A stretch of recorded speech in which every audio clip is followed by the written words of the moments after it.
How to use YouTube TV on smart TV. Now, YouTube TV is actually available worldwide on different devices and streaming platforms.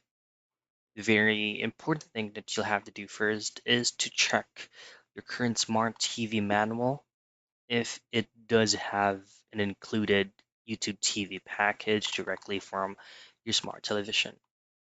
However, if it's not, then your second option is to separately download it via any available app store that your smart TV supports.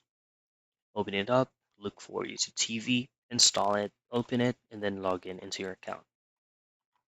However, if your current smart television does not have a built-in app store in it, all you have to do is to use any working web browser directly from your current smart TV and then just simply use the web version of tv.youtube.com. And that's it. That's how you use YouTube TV on smart TV.